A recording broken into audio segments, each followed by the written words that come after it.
will be doing for computer science, what are the options available for computer science, he would share with all of you. So when we talked about choice-based system, the University Grant Commission in 2015 has mandated all the universities to exercise choice-based system, and the National Education Policy, which is very recently been done and it is being implemented at state level, has also clearly mentioned that you need to go for choice-based credit system. Now, what you can do in the choice-based credit system?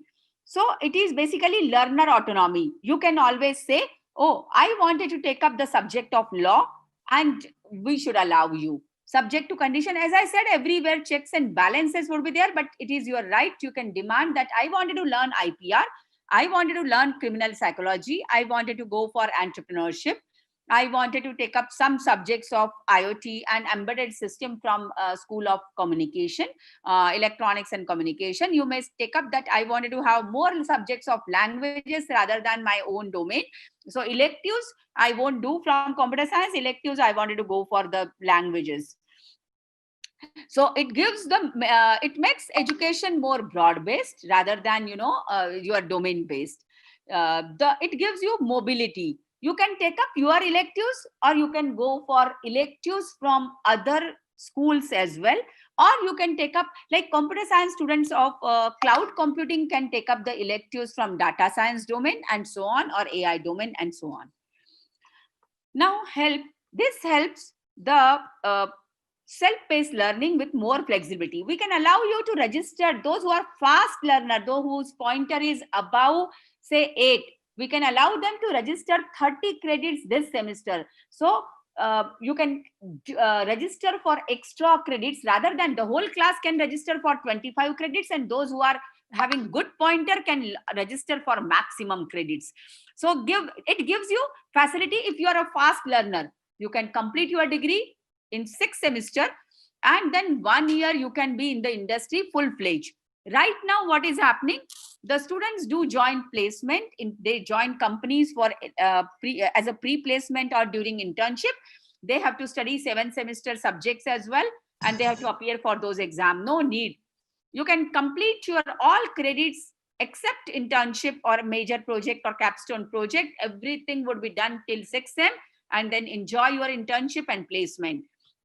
You want to appear for competitive exams, do your credits complete, in maybe a early span. Moving from fixed timetable, so timetable is already been taken care of. A student can exercise.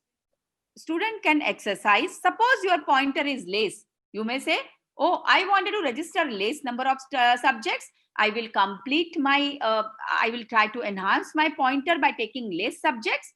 Pointer is improved, I will register for extra subjects. So all these things can be done over here.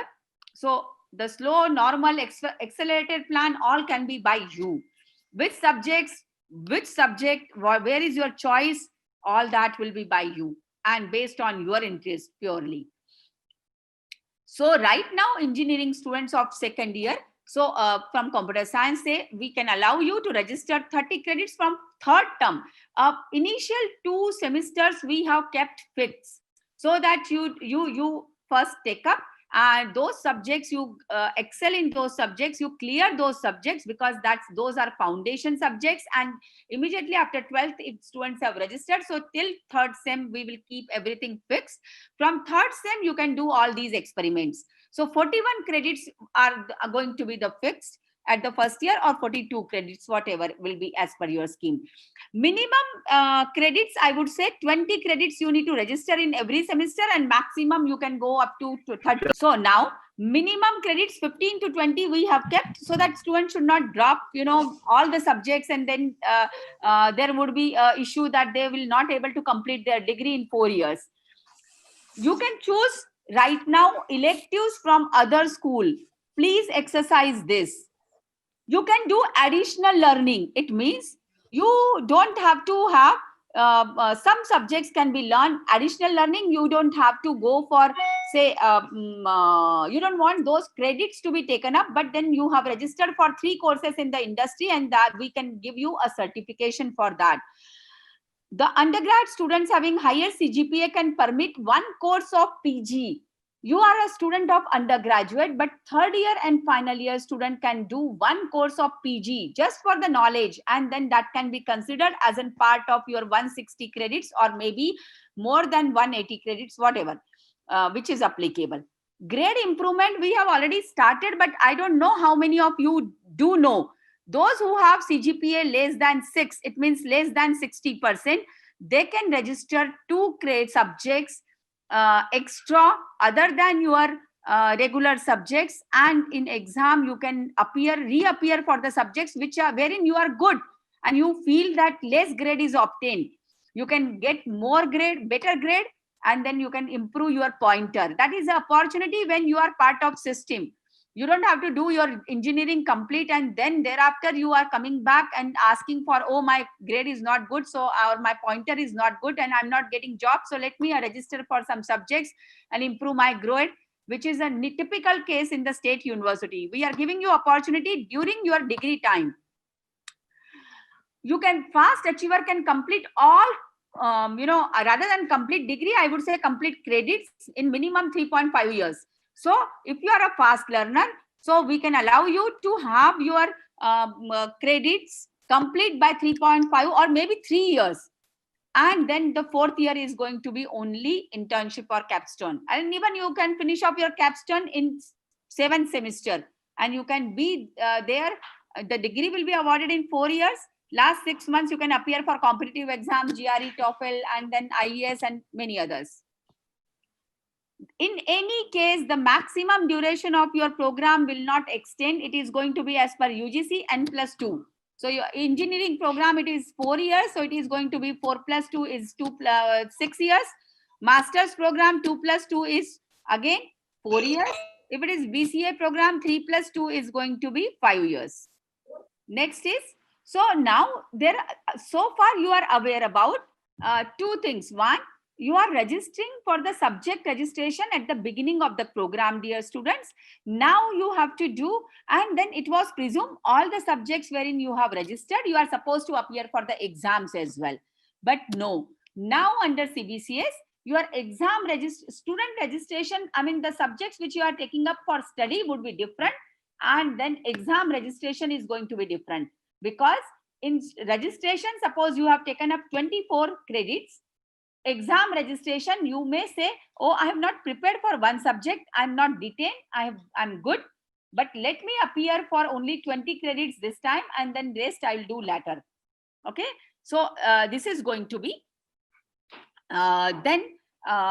suppose you have registered for the programs, you have registered for 20 credits, but you have one course which is pending from last year, which is you have studied that course, but you are not given exam. So exam registration will include that as well. The exam registration will also include the backlog courses. So course registration will not be equal to exam registration, and there would be ceiling, upper ceiling for exam registration. So far, you are appearing for 50, 60, 70 credits in one exam, which will not be possible. There would be always limit so that you can improve upon your pointer. Minimum and maximum credits, I have already said.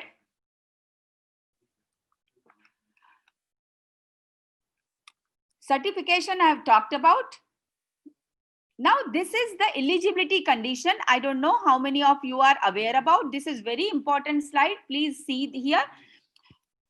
This year, because of COVID, we have not applied these conditions, but then otherwise everybody is eligible. So suppose you are in a first year of engineering or non-engineering. So after first year, when you will enter into third term, please remember these rules are applicable and will be applied. So minimum number of credits to be earned before registration of the third term. Again, I'm repeating, we have not allowed this term because of COVID. But now we are going to apply this. So the minimum number of credits earned before registration of third term. So the eligibility condition is going to be the number, look at 60% of total credits from semester 1 and semester 2. It means, suppose semester 1 and semester 2 together, I have 41 credits. So now the 60% of 41 credits is going to be 24.6. It means 25 credits you have to earn before you enter. It might be from semester 1, it might be from semester 2. Together, if you do 25 credits, then you can take up the admission into third term. So out of 41, 25 credits to be earned. Now, what is the condition for fifth term? Look at the second point, minimum number of credits earned before registration for fifth term. So it is total term of credits equal to total credits of first year plus 60% of total credits of third and fourth sem. I have to take the eligibility. I have to take the eligibility of fifth term. Now for fifth term, fifth term means third year. How it can be? First year plus second year I have appeared. So eligibility condition will be total sum of credits equal to total credits of first year. Total credits of first year. First year total credits are 41. How many you have earned? We are not asking. Total credits are 41. Second year, whatever, total credits of third and fourth, 60% of third and fourth. Suppose third and fourth together you have 50 credits. So first year 41 plus 60% of third and fourth sum. 50 credits are there for third and fourth term. 60% of that is going to be 30. So 30 plus first year credits are 41. You need to clear 71 credits before you go for fifth term. So it is like 41 credits of first year and then 60% of, this is 60% of 50 credits, which is for third sem and fourth sem together. For example, hypothetically, so it is going to be total 71 credits. So before you go for third year, you need to clear 71 credits. Now, what is the condition for minimum number of credits to be earned before seventh term? It is equals to total credits of first year plus total credits of second year. 41 is credits of first year. 50 credits are total for second year. Now third year again 50 credits are there, then 60% of 50. So which is going to be 30. So total credits to be earned before you take up the admission to seventh term, 41 plus 50 is 91, 91 plus 30, 121. So if you have cleared 121 credits, then you can take up the admission in seventh term. So this is going to be promotion rule which will be applicable from this semester. Now, which is the minimum CGPA for degree? You must have appeared all these, but your pointer is just 4. Your pointer is just 5. So that will not be allowed. Your minimum CGPA for undergraduate degree when you complete is to be minimum 5. So you need to monitor that if it is not 5 means 50%. Because minimum eligibility for engineering degree is 50%. So we have made that as in 50%. There is a rationale behind that. So if it is not, you have to take up the improvement subject at early stage. And the mentors, teachers play important role. All mentors have to play the important role. Mentor have to monitor the students for their extra course registration, for their pointer, for their promotion. Everywhere the mentor's role is going to be important. And for PG courses, the pointer is going to be 6, which is 60%. Because if you have not done the PG with the 60%, you won't be able to do many things and you will be deprived of. Next is, yes, for non-engineering also formula remains same, the credits may change. Also, there is a pointer condition that while minimum CGPA requirement in undergraduate program in first year is not mandatory, a student should get in minimum 4.5 to progress from third year to final year. We expect that if you need to have a 5 CGPA at the end of the final year of undergraduate program, you need to get in at least 4.5 at the time of third year when you are taking entry to final year. So that is the minimum, that formula we have given. Now,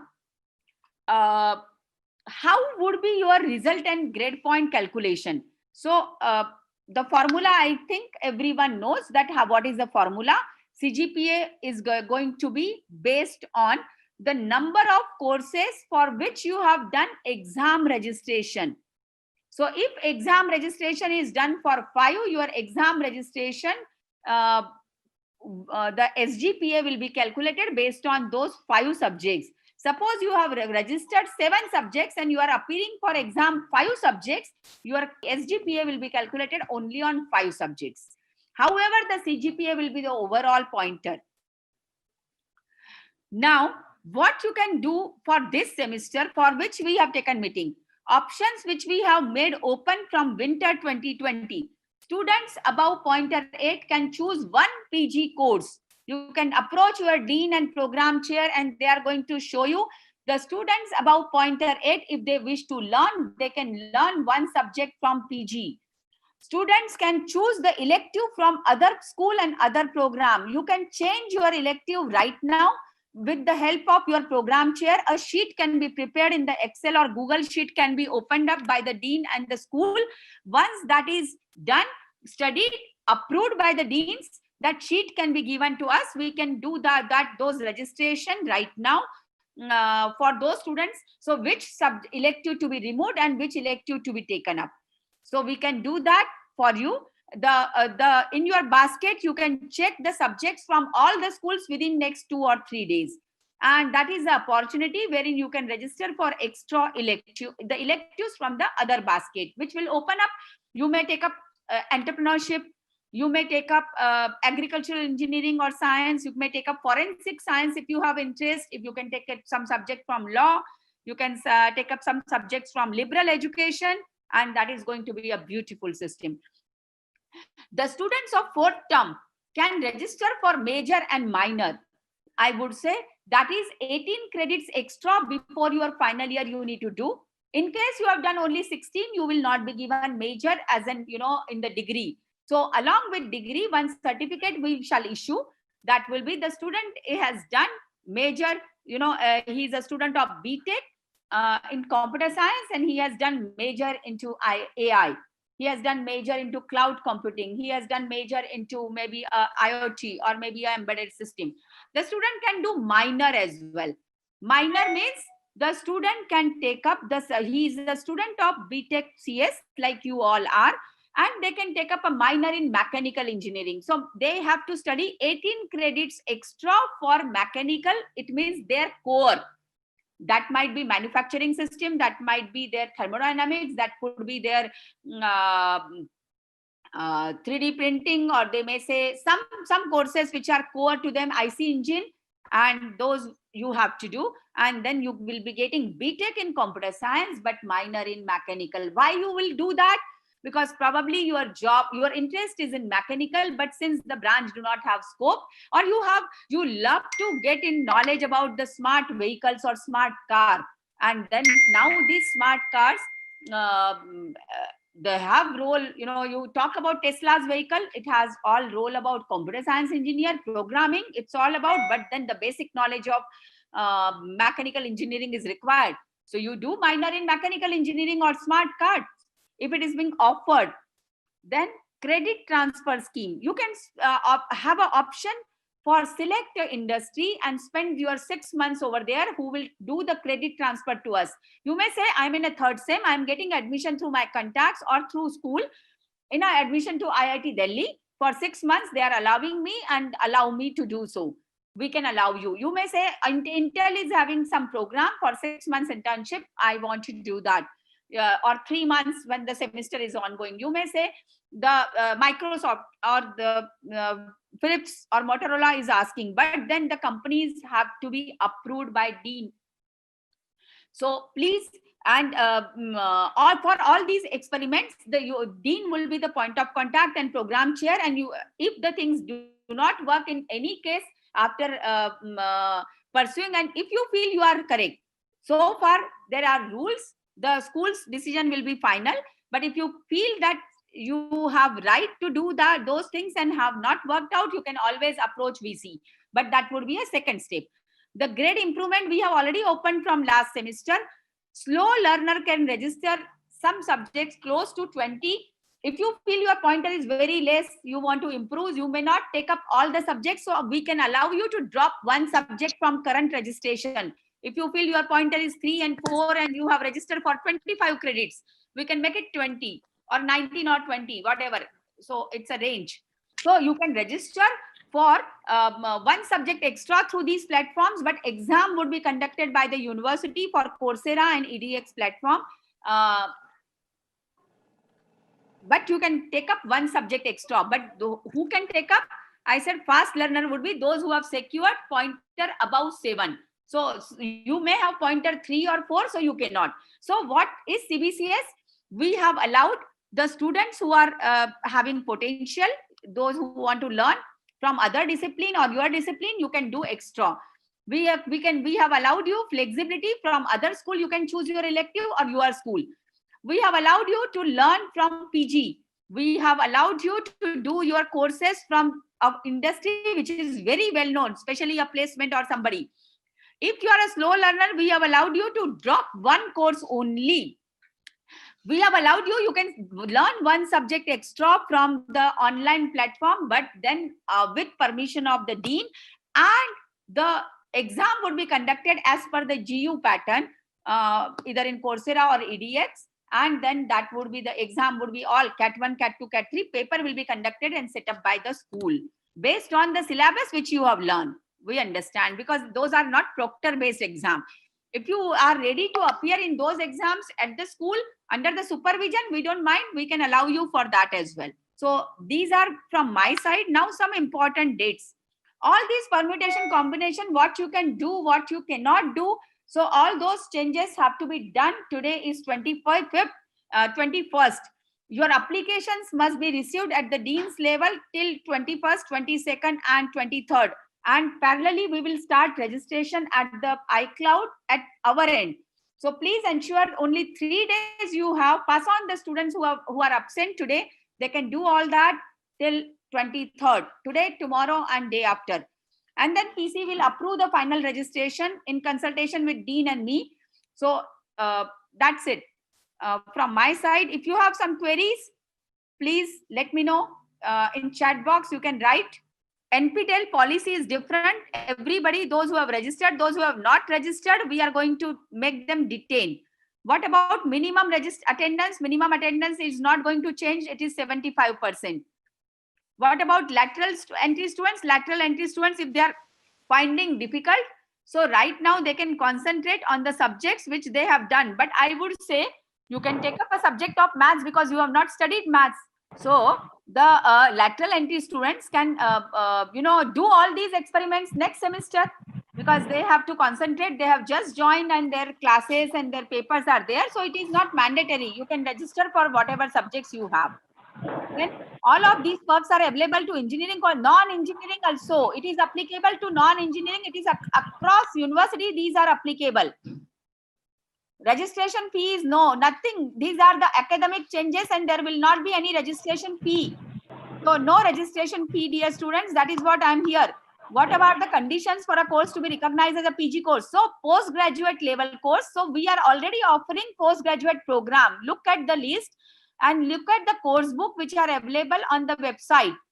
And then suppose you want to attend the one course which is for PG, AI and data science is a PG course which we have, PG program we have. Whatever program courses are being there in the current semester, amongst those, if course is offered, then you can take up. All these conditions are applied when course is offered. Grade improvement of any subject of previous semester? Yes, only previous semester. You cannot say, oh, I appeared in a subject like first semester, so allow me to do that. So only previous semester you had subjects wherein you felt like you have done good study, but then you could not get in good score and you have a proficiency. Take up that subject again and improve your grade. Some student has taken elective subjects, but now they want to change their elective subjects. What is the procedure? So you apply to your dean and they can allow you to do the elective from your school or other school as well. Within a day, by end of the day, we will make complete list visible to everyone that what are the elective options which you can take up. How I can choose a PG course? please contact your dean and program chair. They will allow you to do the registration of PG course.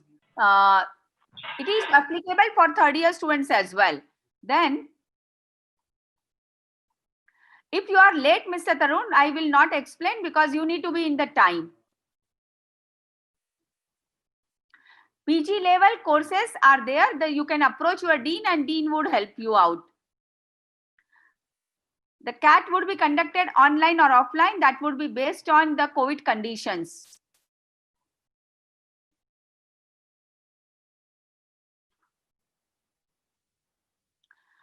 NPTEL registration is mandatory, but suppose I have a given subject like suppose it is the subject of AI. So within AI subject, we have taken up like whole class has to register the same subject so that we can do a relative grading on the same. If you have registered for the different subjects, we cannot apply the relative grading or any grading to that because everybody has learned different subjects. Everybody will score differently. Everybody has to be assessed separate, in a different pace. So that is what the whole class has to register for one subject. Can be above 6 CGPA, can you register? No, you cannot, unfortunately, because it is for slow learner. It is to support the slow learner. CBCS allows you to support the slow learner and to allow you for the fast learner as well. Can we register for a PG course and minor? Yes, why not? If your pointer allows, you can do that. Can we choose more than one elective? Yes, you can choose more than one elective in fourth sem. You can do, if your one elective is in fourth and one is in fifth, you do both the electives here, not an issue.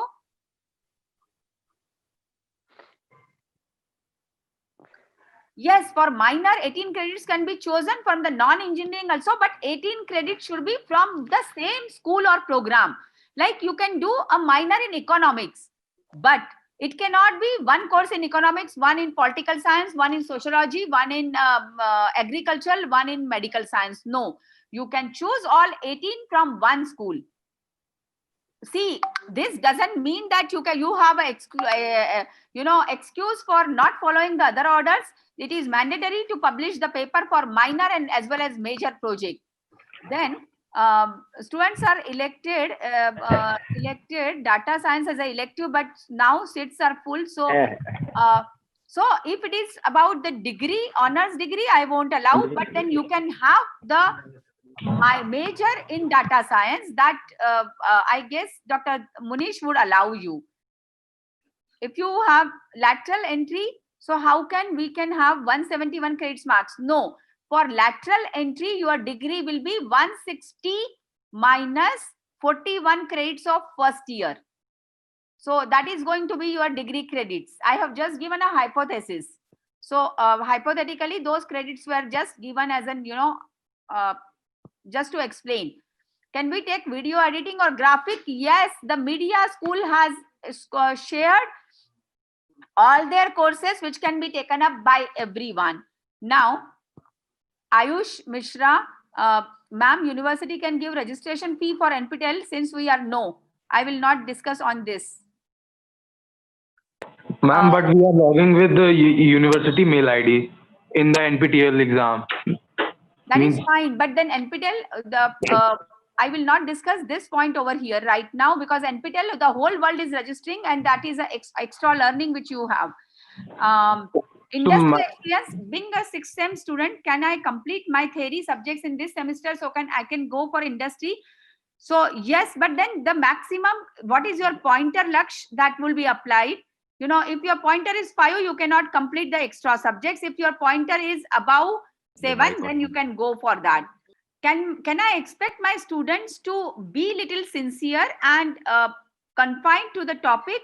So I think I have done with this. Dr. Munish, can you take the control, please?